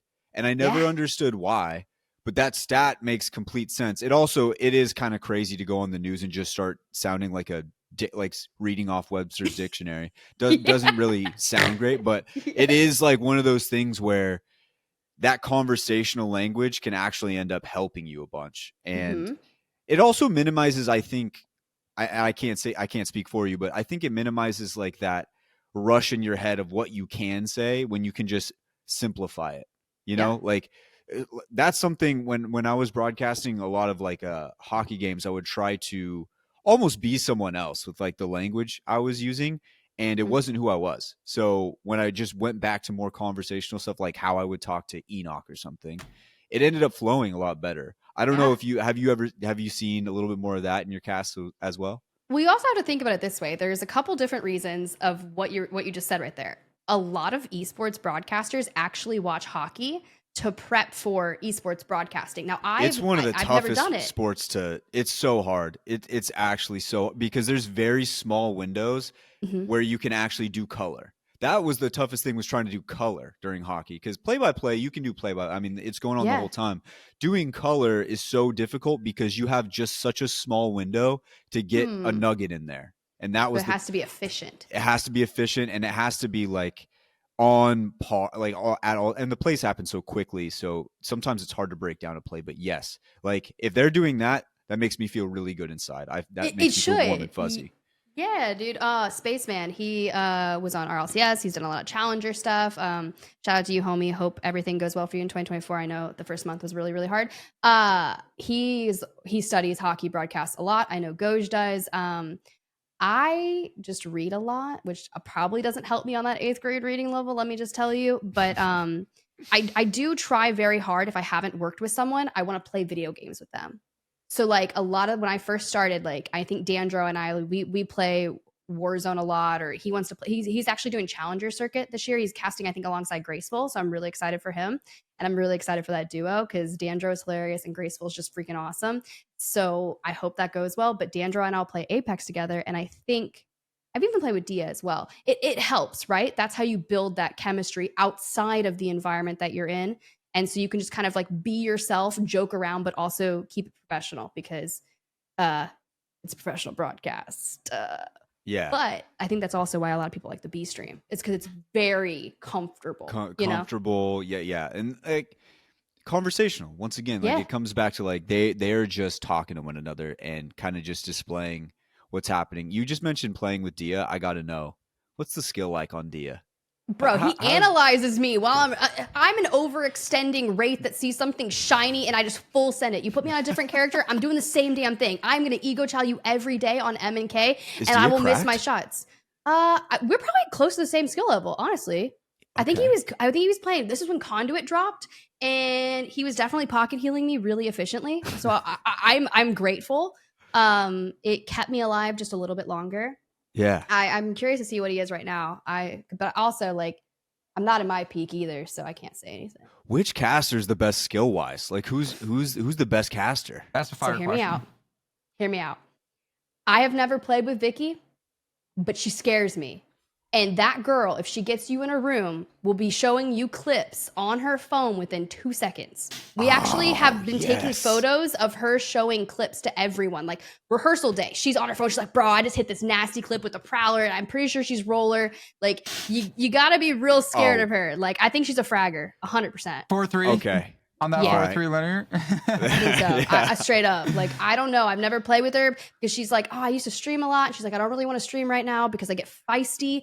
And I'm like, hear me out. Like, people want that. Yeah, like, maybe she should stream because she'd get feisty. I mean, if you get if you bring the passion and the energy, people are gonna be about it. We need it. We got to get her on the show. Then me and Enoch will be like, Enoch's very good at getting people to start streaming on this show. That Enoch is very good at doing that. Yes, get her, dude. Seriously. Yes, that is so cool. Damn. But I've never seen her play. Now I want to see. I want to see all the casters just play now. I just want to know who's just the most. That could definitely potentially be a segment. If y'all need segment ideas for ALGS broadcast, get the crew. Would they watch it though? People be like, get these yappers out of here. I mean, I would love it. Rip like the TDM of the casters. That'd be awesome. I'm about to go play Kovacs. I'm gonna go hit up Raven and be like, hit me out, my guy. Turn me into someone good. Make me the next Verholst, or actually, I'd rather be the next Reps. Let's be real. Yeah, there we go. I love it. Okay, well, we've gone 30 minutes, and we haven't even brought up ALGS yet. Oh, and yeah, I'm we should happy. do that. I'm honestly happy because that just means we got so much more to talk about here. If we're about to move to ALGS, I got one more question. Oh, hit her with the last one. Okay, so you said that not every cast is going to be a banger because, like, yeah, 100% understandable. Are there like, what made your like best cast ever, and then also on the flip side of that, what made your worst cast ever? Sometimes the worst cast ever can be the best thing for you because you never want to feel like that again. You never want that again. You can almost tell when it's just not clicking and you're just missing things and you just feel out of the loop. And there's a couple different things that can kind of trigger that. It can be the quality of the observing, where you just feel like no matter what you're doing, you can do nothing. You can just have an off day where you're just fumbling your words. You didn't do your prep properly. And then you're like, all right, well, I'm never not going to prep properly again. And then there can just be times where you just, I don't know, mess up. Or nerves. I get nervous before every cast, no matter what, just because I care about what I do. And it just means I think that's a sign of like, you care about the quality so much that you just get a little nervous, right? You want to do well. You want to succeed. My first ALGS cast was probably not the best. I probably won't go back and look at it. I think I got a little nervous, and I think I got hung up on some of the same words, because sometimes I'll hear a word that day and I'll just be like, oh my God, yeah. And then it gets stuck in your brain. And like, that's another thing. My group text, I will literally get a message that says, it'll say one word, and I'll know exactly what that word is. And it'll just be like, you said this 5 times in the past 20 minutes. Shut up, Tiffany. And I'm like, okay, cool. Yeah, got you. Cool. Never says that word again. But in terms of like the best cast, I love casting in person. I didn't realize this was something that was needed, and it's so excitement. You don't get to see your caster's face, right, when you're casting remotely, so you don't know when they've like want to really jump in on it, and you don't necessarily want to interrupt them either, because you want to let it breathe and have space. But they could have such a good moment unless there's not enough time to shoot you a message, and I'm not checking my messages while I'm casting. So, but in person, you can like kind of connect with them, see that there's like something they're like, oh, like get me in here. And you're like, yeah, okay, take this. And then just like fly with it. And it's just such a different environment. But the end of not champs, I think it was like split 1, where I had to close it out. Sometimes I black out and like the focus blinders come out. I just start talking. I think the way I closed it post Rain Day's interview, I haven't hosted since, so maybe I wasn't that good, but I thought I slayed the closing of that broadcast, and I ended it with like a buff Pathfinder or something. So I like it. That's a great way to. I loved it. That is a good way to end it. I think a lot of people would have respected that. Yeah, it's typical. Yeah. Okay, well, let's talk a little bit of ALGS here. Let's talk a little bit about it, okay? So obviously we just had day 1. A lot of storylines that have already happened. And I just want to go, like, for you personally, doesn't have to be the biggest story, just something that kind of sticks with you. What is the biggest story coming out from any region? Like any region right now, after day 1, you're thinking to yourself, like, this is crazy, or whatever it is. What is your story? I think it's so wild that we're about to have North America potentially be the story of TSM and DZ all over again, and only them. And it's something that we were kind of chatting about as a broadcast talent. We were kind of like the team. We were like, will this be the year of TSM DZ, or will anyone reach like that level? And then that was obviously prior to match day. And I was like, I think DZ is going to do really good. I do. I've seen so much controversy around like the Sykes pick and everything, but I spent some time. I actually did I watched ALGS from like my POVs. Like I was watching the main broadcast, but I was also kind of filtering through POVs on stream, and I had Zero and Sykes both up. I asked Sykes, I was like, bro, how are you enjoying anchoring? Like after they win? He's like, it's a different change of pace. Like I genuinely enjoy it. And I was like, well, that's a corporate answer. I like it. Don't know if it was truthful or not, respectable, but I mean, it showed. It's interesting to see him on the conduit, like healing Zero and Jen. Like it flows. It was fine. And I liked it. I think they're going to do really well. But also, yeah. So aside from that, I think it's crazy that APAC North completely imploded like all of their rosters to try and create like a team that can potentially unearth the top tier talent in North America. So I'm keeping my eyes on that. I'm really excited to see what that Fnatic roster is going to look like, because I was curious. I know I shouted out like 5 teams because they all had big roster switch ups. And I was like, what is this going to look like? So I'm keeping my eyes tabbed on that. I only saw the first game of APAC North last weekend because I fell asleep. So I still have to go back and watch that broadcast tomorrow and finish the rest of it. But I thought that was really interesting. APAC South just had more roster changes, but I think it's like a big year of like almost like a Phoenix year. Like everyone's kind of like imploding and burning themselves down to like rise up and try to figure out like how we can hoist that trophy. So not many teams have really stayed the same. A lot of orgs left. I think someone said like there's only 5 orgs on the EMEA broadcast between the groups A and B. Like that's crazy. That's really crazy. So it's just been wild. I'm like, it's gotta be someone different, right? Like, please. I love TSM, I love DZ, but do you think at any point, because of how dominant NA is, and like you just said, like people are just completely imploding rosters, do you think at any point it will kind of switch to like a system where instead of it being region based, it's just the team, like it's just whatever team is wherever, and they just kind of like for instance in basketball, you get in the playoffs by just the top 16 teams. It's 8 and 8 on each side, right? Like, do you ever think they're going to go away from the region locking system and go into more of just like, these are the best teams. We're going to take the best however many teams, and we're just going to run with it then? This is going to sound really stupid because I don't really watch traditional sports, but aren't all of the basketball teams still in North America? I know they have like basketball teams like out. Oh, okay. So close enough. Yeah, so it's still region locked. Yeah. Oh, wait, so what? Yeah, I guess. For your regionless pro league that you have in mind, is everybody just playing on like the same? Are you saying like, all right, games 1 through 3 we're playing on New York, games like 5 through 6 we're gonna be on like Amsterdam? You're so much smarter than me. Like how I didn't even how think are of you breaking this? Is that what it's gonna be, or like what did you have it in your mind? Honestly, I didn't even think of that one second in my mind. I was just like, let's just throw all the best players together in a big pool in a big house and just make them play together. That's first off, that sounds fun in like the next Mr. Beast video, but it sounds like a good time. But honestly, has anyone tried anything like that? Like just stripping it away? Because I just feel like, because of the server issue, it would be really challenging. But okay, in a perfect world, let's say they are playing on 0 ping, like, right? Hey, hand up. That's on me. That's on me. I forgot about, we're playing an internet video game. So hand up. That's my fault. I think it would be really interesting if in a perfect world that could happen. But yeah, like even in Supercross, like I watch Supercross, this 250 class is still East and West. The 450 class has to go everywhere, and they just redid the whole thing. And now instead of like Supercross and Motocross for outdoors, it's Super Motocross, which sounds ridiculous, but we'll let them have it. Just a sick name. Just sounds like they just leveled up an anime or something. You just evolved a Pokemon. Like I was like, all right, yeah, sure, I'll buy it. Anyways, you have to compete now for the entire year, and then it's just like they have playoffs or LCQs to make it in. So it's kind of weird. I think everyone's not on the perfect format. I can't even think of like something that I'm like, this is the perfect format. I don't think it's a bad format to have the regions. I feel a little bad for South America. No, I think I was just thinking like in my imaginative brain, it'd be so sick if everybody was just all in the same spot.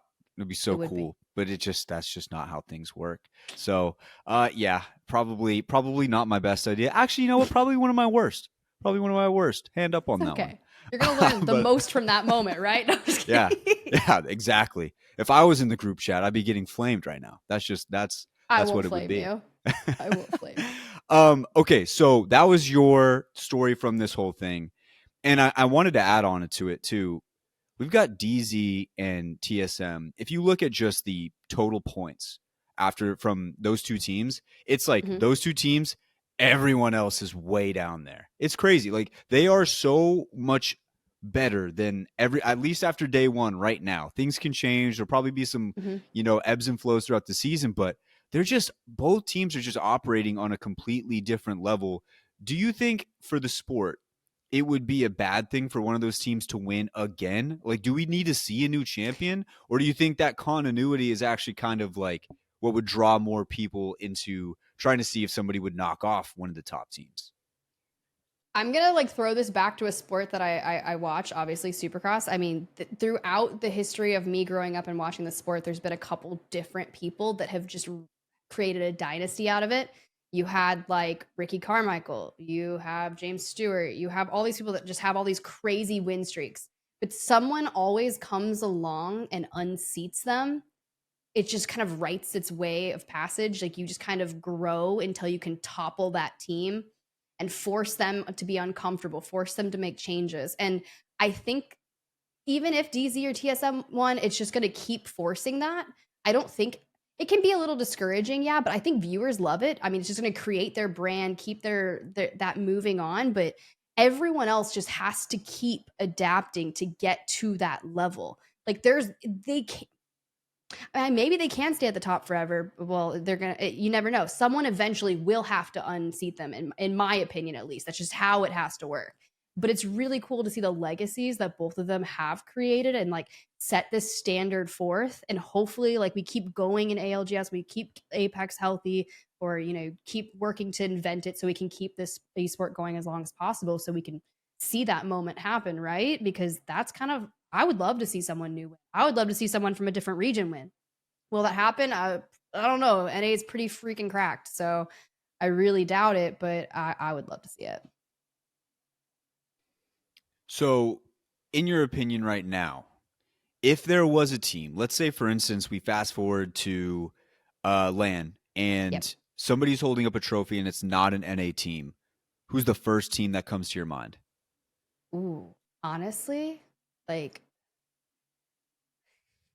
just off the top of my head, Disguised X Dojo, because I thought they were such a wild card. Like, I think we talked about this at Champs, like right before everything started. I was like, they're gonna make the finals lobby. They did make the finals lobby, and they did a hell of a job. So, yeah, they could. What about did I say non-NA team? Did you say non-NA? I meant to say non-NA team. I don't know if I did or not. I think you did say non-NA team, but I think it registered as non-DZ/TSM because that was the predominant thing that we had been. Okay, let me. We'll go with that. But I can do another region. I think that Disguise has an amazing chance to win. Yeah. Like especially as they get closer and they're going to be like locking more in as the season progresses. That team is so good. They really are. I'm a huge Enemy fan. Like, I really am. Dude, I mean, he's a nugget in my eyes. Like, I feel like all these kids are like nuggets because I'm just older. But just watching him start his journey, like on Atlanta Premiere alongside like Crook and Hill, and then getting signed to Oxygen and kind of disbanding and going the route. Like, I've just been keeping tabs. And I'm like, you know, it's really cool to see those three come together. I don't know too much about Designful other than just kind of like what people say.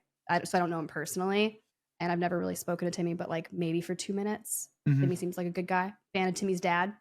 Like anyone that's gonna hold a sign for their son and LAN like that and just be there to support them family wise, like that just warms my heart. But yeah, like I don't know, that team, something crazy. I think it's gonna be good. But if we had to go for another region that would unseat them, I mean, I want to see what this Burger Squad's gonna play like that just came back.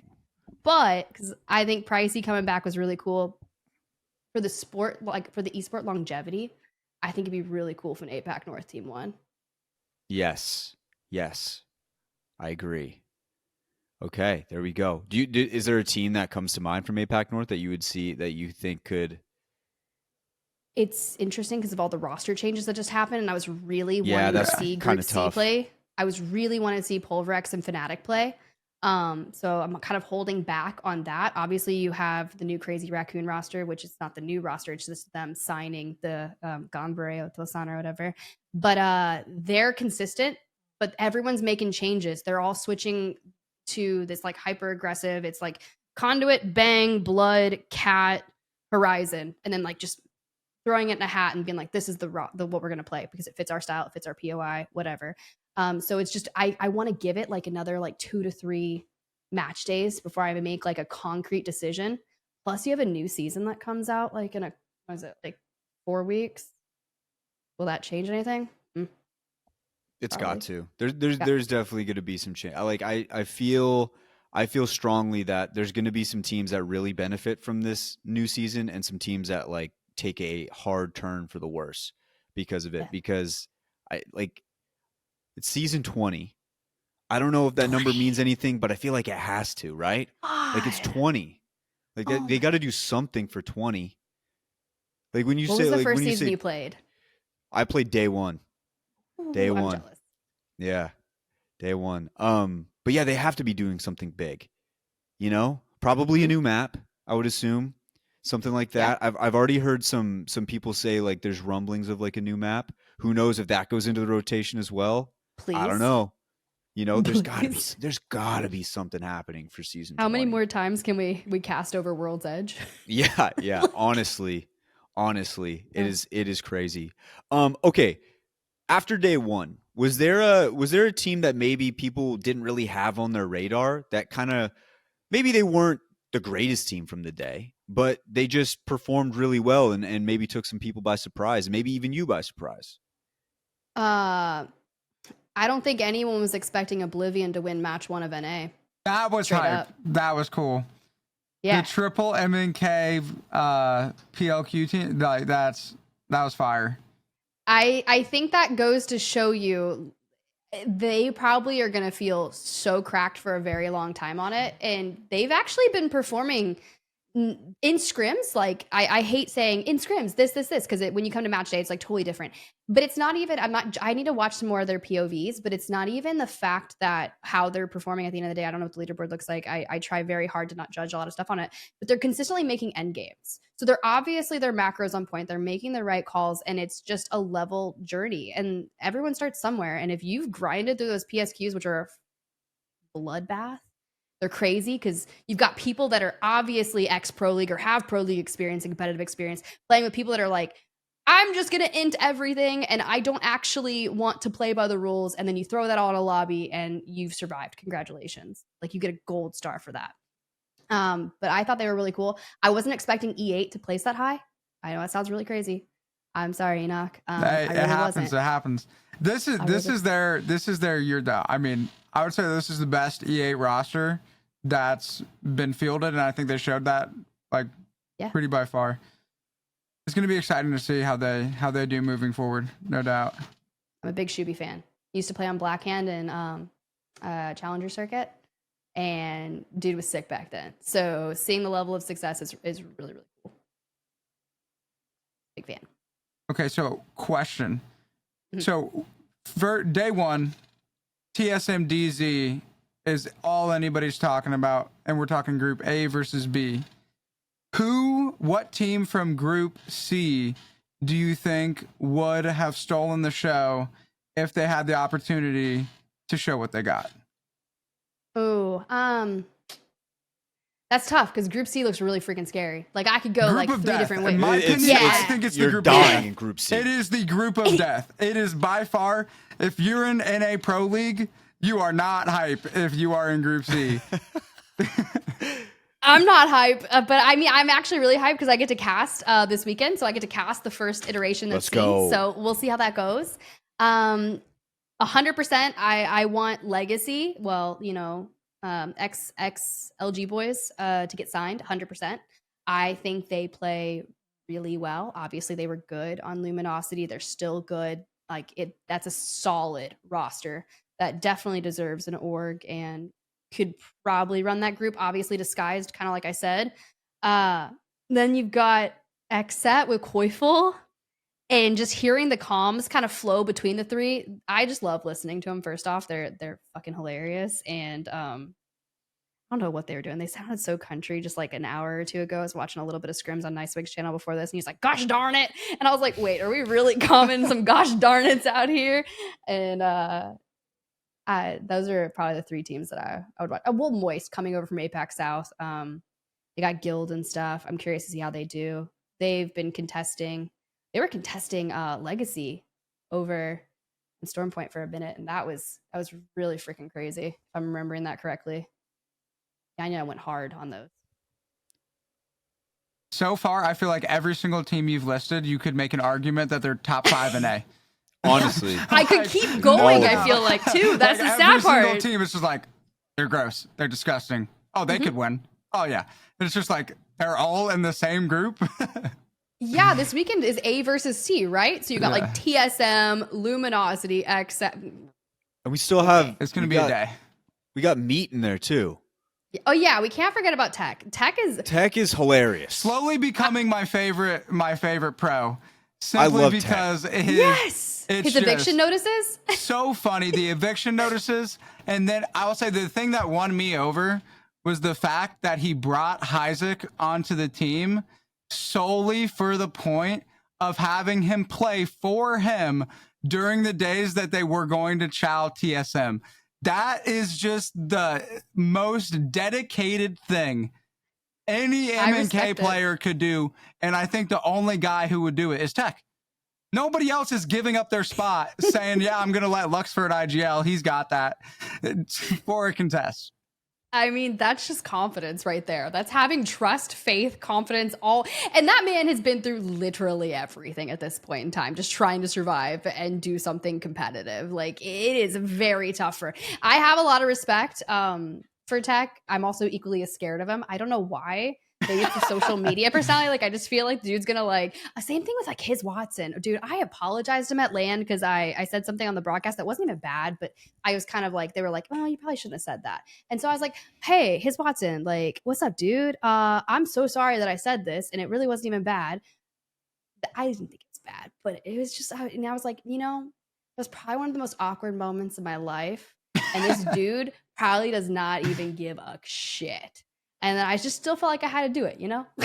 No, we had had to clear my chest. I feel what you're saying though with Tech, because I had heard like, so we, you know, we're interviewing people early on in the show days, and people are kind of saying like, Tech, and they're not really saying what the problem is, but like there's that factor there's to no it. Problem. And then we brought him on the show, and we had the most like fulfilling conversation.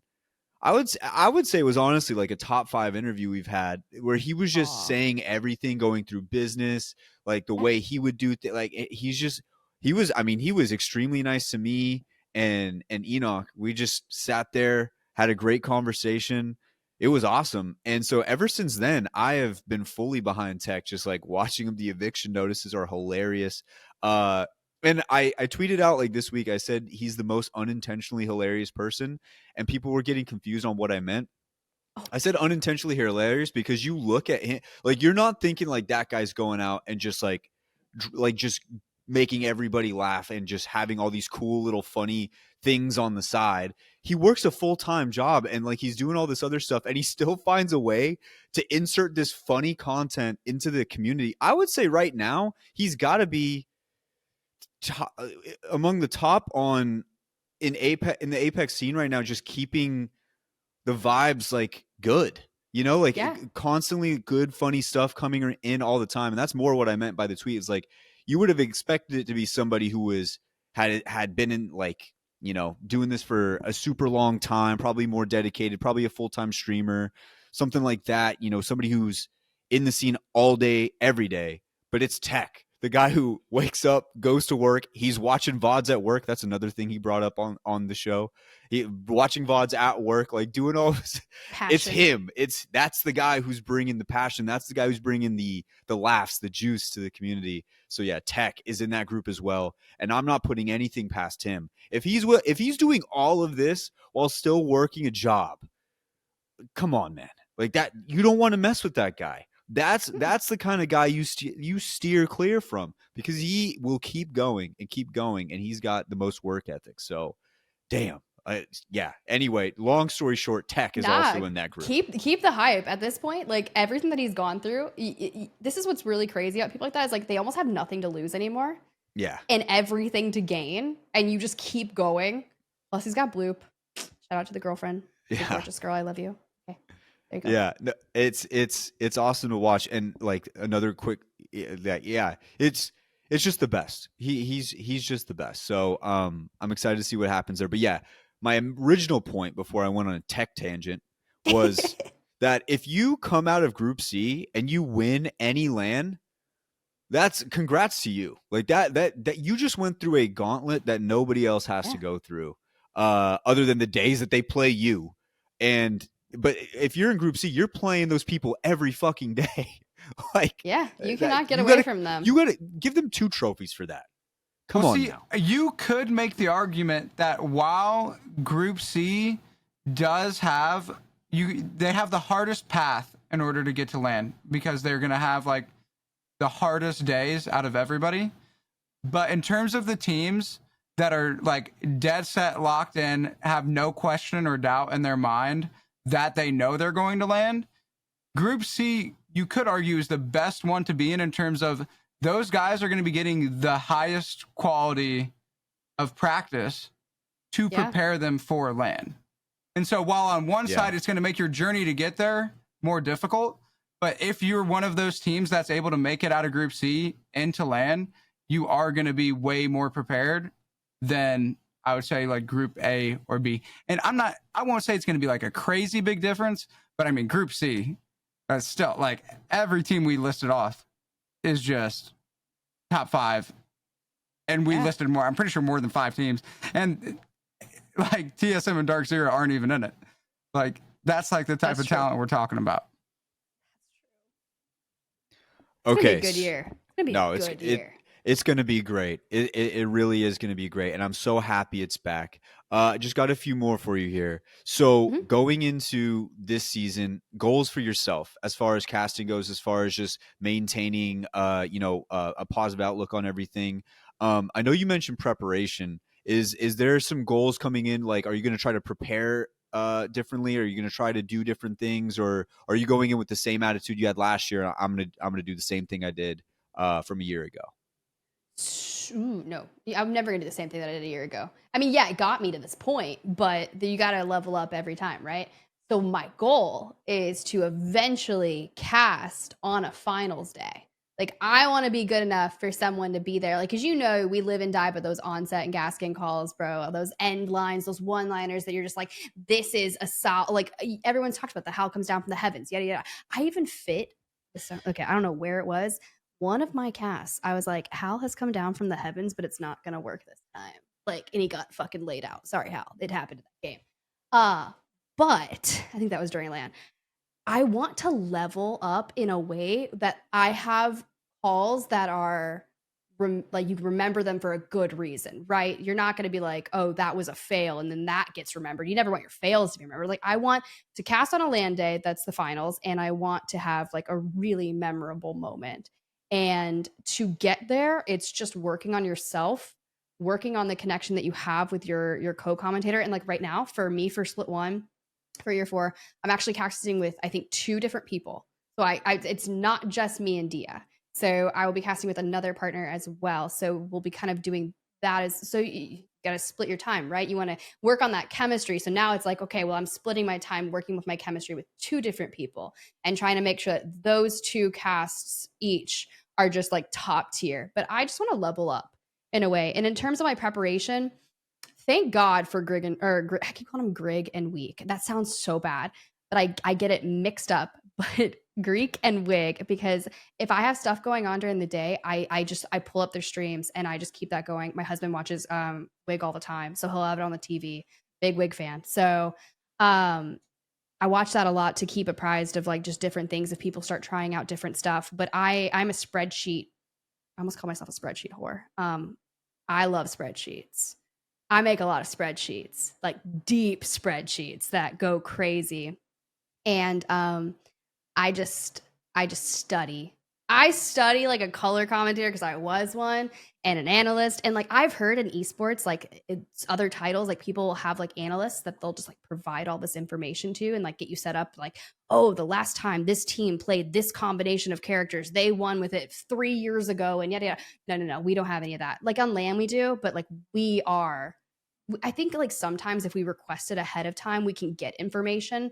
But for the most part, I rely a lot on, oh God, Reddit, not for the banter, but the community. I swear to God, some of these people pull some of the coolest stuff, and I will grab it and I will take it and I will put it into my spreadsheets, and I'll just be like, if I can credit someone, I will 100% give them credit during a cast or during a segment. Like, I love that so much because everyone cares so much about the Apex and wanting it to succeed that it just honestly helps us level up.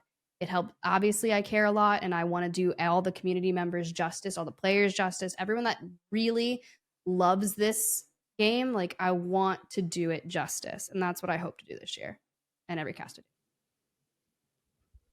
Spreadsheets. Yeah, Spreadsheets. Microsoft Excel scares me. The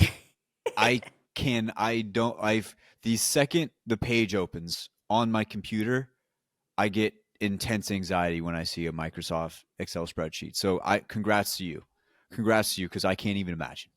Like, it has that weird little cursor. What am I supposed to do with that? Like, I don't know what to do with that.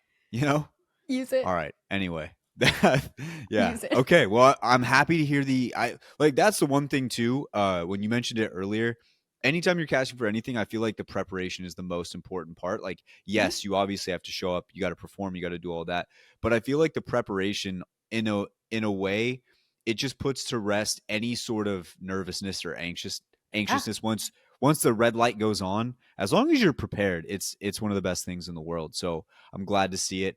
I'm glad to feel it. E, do you have anything else?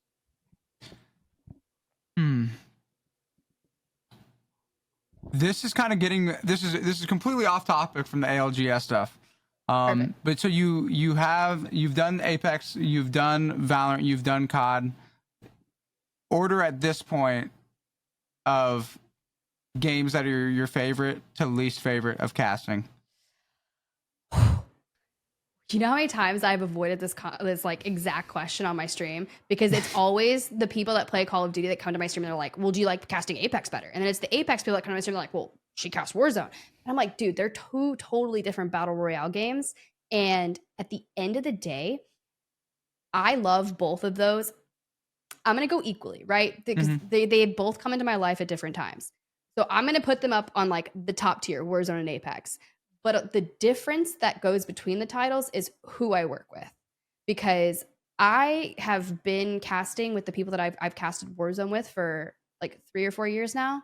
We just have such good synergy and we have a damn good time when we cast. So I've been trying to get the homie into Apex to come cast with me over there, but we'll it's a journey down the line. But I do love casting with Dia on Apex as well. He's really, like, honestly, I will defend that dude. If anyone tries to come for his throat and say some offhanded stuff on the social media, I'm not gonna defend myself. I will defend Dia though. Like, I will portal straight over to them and be like, bro, say it again. No, I'm just kidding. That's threat. I know threatening. I know threatening. That's in-game. That's just in-game. In-game. Yeah, for legal reasons only. At the end of it, and then you save yourself from any and all legal repercussions. I'll be the overextending race to defend Dia. That's what I was gonna say. You got to defend your healer on that. Yeah, I gotta defend. That's your pocket healer. Yeah. There you go. But I will say after that, it's the tactical shooter type stuff. So like Call of Duty multiplayer, a lot different to cast compared to Battle Royale. So it's a little more difficult for me, and just finding my pacing. And that's just something that I've done a lot of, but not enough of to feel 100% comfortable with that. I love casting Valorant. I don't think I'm amazing at it, and there's always a lot of room for growth there. That's just like somewhere that's over here, but I have a lot of fun doing it. So I'd go that way. Other things that I've worked on that I thought was absolutely fun and hilarious, but I mean, it's still enjoyable to cast, would be like Fall Guys. I've cast Fall Guys and Stumble Guys, and that one. Yeah, I like that one. It was fun. It was really fun. It was just honestly a very memey cast. We were just memeing the whole time. Yeah. It's Fall Guys. Yeah. A lot of falling, but I'm trying to think of what other stuff I've done. I guess anything else. We gotta add Pokemon to it at some point. That would be the goal. Maybe one day. Like, I would definitely cast Pokemon Go. I don't know about the trading card game. Like, let me tell you this much: I've never been a trading card game player, but I have been a collector, And I will not be opening my closets. You just, if anyone ever comes to my house, like, don't open the closets. We're not going to talk about the closets. There's no skeletons in there. There are boxes of unopened Pokemon cards, and I just don't want to feel like I have to explain it. I don't know what I'm saving them for a rainy day. I collect comics too, so that's also in the closets. So, I mean, those are just investments. The Pokemon packs, investments, easy. My baby. Investments. You're looking at an investment right there. If you're not watching the YouTube, that's on you. You just missed out on an investment opportunity. You missed out on it because you're listening and you're not watching. But I appreciate you doing both, honestly. Whichever one. At least as long as it's this show. And so I do have one final question. And so typically the question that I always ask is like, on your path to becoming in the top 1%. And so for your case, casting, you've already answered that question. Yeah. So what the question that I've asked our repeating guests is, from the last time we had you on the show to now, what has been the most important thing that you've learned?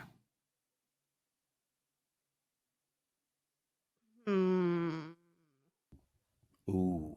That's like really deep. That's a great question, E. I know. And I'm trying to I want to give good advice to myself and everyone and you guys. Bad advice dude, I don't really know if I have any kind of advice. The most important thing that I've learned. Oh my God. What have I learned? Now I feel like I haven't learned anything. That was a stressed out face you just gave us. I know. I'm so stressed. That was a stressed out face. No matter what you do, there's always going to be an 8-year-old on the internet that is out there judging you that doesn't think more than 5 minutes of you after that. And so just do whatever the hell you want and just keep going. Fire. That's actually great advice. That's actually the best thing you could have said. From the stressed out face to the absolute hard recovery. A golden nugget. You love to see it. That's it. That's all I got. Because at the end of the day, just picture everyone that says something mean about you, that they're just 8 and they literally, you're 2 seconds of their day and they just are like, shitter, and then left. That's literally it. That's the haters. Those are the people hating on you. Yeah. Oh, we see it. We'll see. And we got our own. See, I always think about the fact that if somebody is taking time to talk, actively take time to spread negativity on social media, their life outside of that has to just be so down bad tremendously if that is the best use of your time.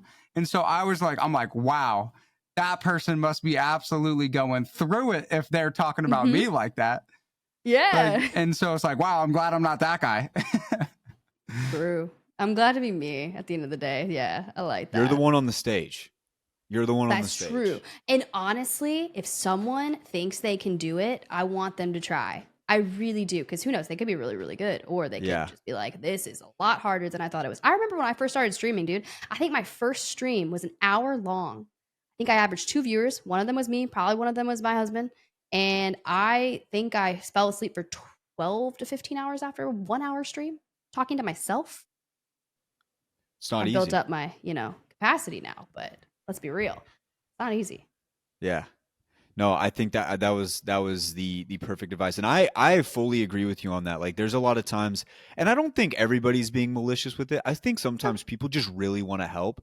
But like Enoch said earlier, it's so hard to take it from somebody you don't know, you're not looking at, and so it comes across different ways, especially in the way that they word a message or something like that. But it's one of those things where sometimes they give you the advice or they say, I could do this better in this way.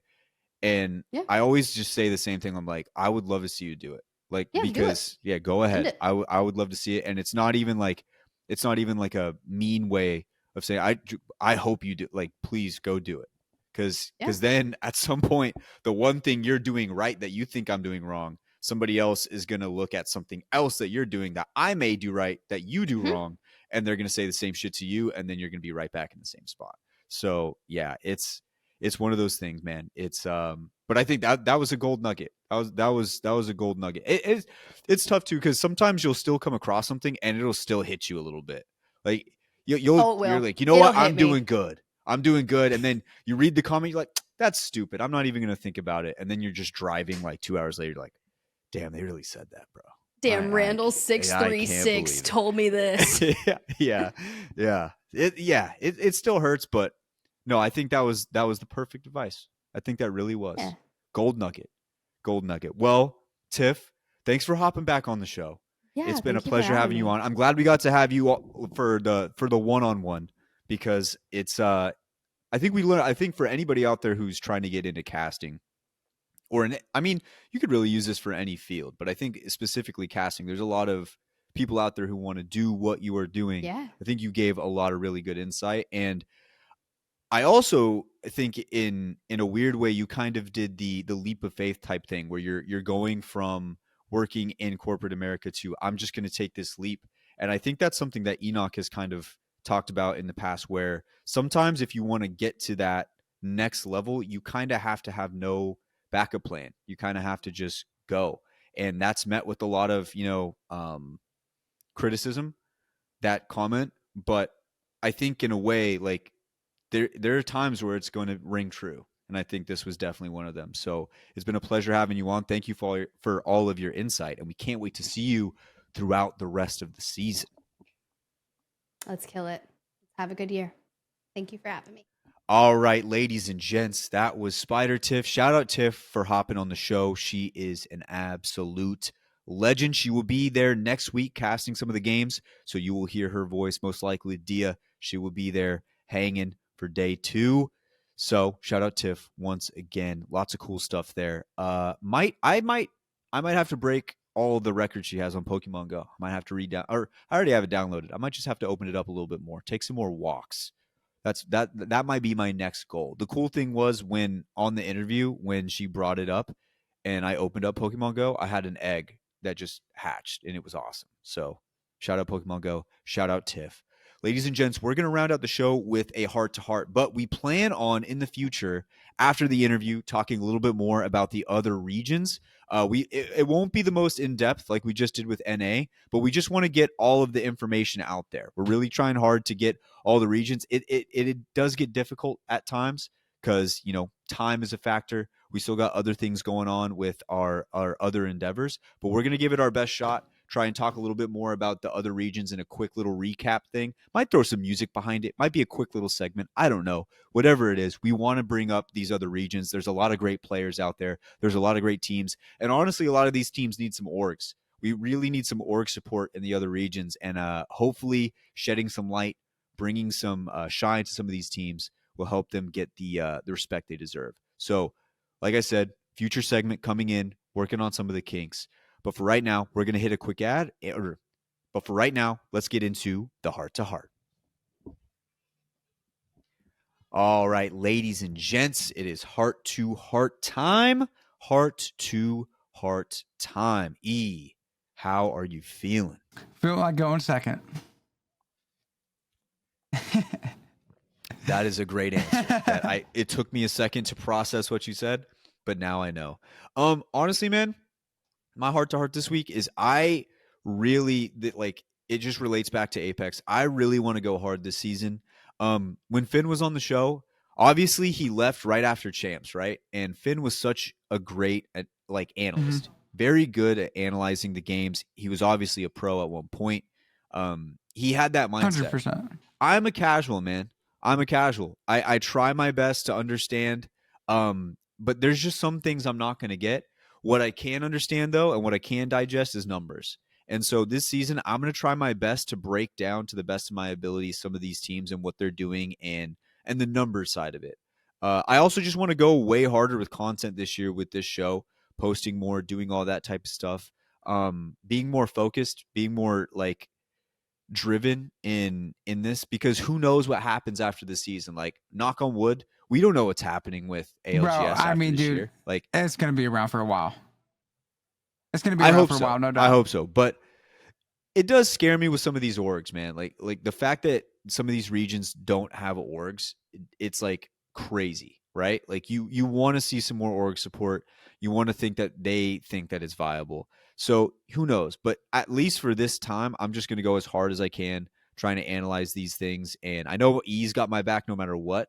with the analysis, because I mean, he's played at a high level for a long time. May not have ever been like a pro, but he's definitely always in top 100 on the Predator list. So he's got my analysis that I can't pick up on, but I'm gonna do my best. I'm just very excited for this year of ALGS. I'm ready to hit the ground running, and I'm pumped, man. And having Tiff on for the first day of the year, it's gonna be cool. I'm very excited. So, your heart to heart this week.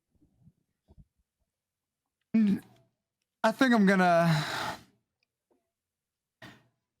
I mean, I feel like I'd say a lot of the same things a lot of the time, and I'm with it, you know, because like everything that I say is just something that I just need to like keep reminding myself. And it's like the whole thing. I mean, like, I'm just gonna like gratitude. Like it's like a post-it note on the bottom of your computer screen. Any single problem that I have in my life is literally solved by just having more gratitude. And I mean, obviously, I mean, that speaks to like I don't have a lot of like super dire, like I have issues that I need to handle, right? But like, I have so much good in my life that I have to be thankful for, that it seems like it's such a silly decision to spend any amount of time like comparing myself to like other people, like and comparing myself to like just like numbers and everything, and just not being grateful for like everything that I have where I'm at. And it just seems silly. And so I want to always be striving to just be able to gain the ability to just at all times be able to dictate my own emotional state, regardless of how tilting, right, the external situation, whether it's end game, in content, in like real life, to just be able to face every single bit of it just from like a place of like love and joy. And I don't do that at the moment. But that's just where I'm at in this moment. And like where I'm at right now isn't the entirety of like who I am or who I'm becoming. And it's just who I am right now. That was shout out to the boy Nicholas Vergi. I follow him on Twitter, and he made a post about that. And I was like, yeah, that's fire. Like it's just because like don't like define yourself by like where you're at right now. It's just where you're at right now. It doesn't define you. And Full Face Enoch is like, it's so much more intense. It's like I'm feeling what you're saying right now. I'm getting everything right now. But yeah, with the full face. So that was some fire insight, and that I'm definitely it just makes me grateful to be where I'm at. And like, yes, like there's so many different ways where I could be so much further along, but I'll get there. I'm on my way. What's the rush? What am I in a hurry for? Like, why should I not just enjoy each step along the process of from where I'm at to where I'm going, and just enjoy it for what it is each and every moment? And that basically is the culmination. Like I basically culminated all of the different things I say for the heart to hearts all in just one little package. And so, yeah, we'll call that. Yeah. All right. Well, ladies and gents, that should just about do it for the heart to heart, and that should just about do it for the show. Thank you guys for tuning in. As always, it's been a long off season, man. Like it is hard to find something to do in the off season that isn't, run of the mill and kind of whack at times, but we've made it. We're back. We're officially in this thing for real. And I cannot wait to keep talking about this week in and week out. Thank you guys for sticking with us through the off season, and we will be with you the rest of the year. We'll catch you guys next week for another episode of the Apex the Podcast. See ya.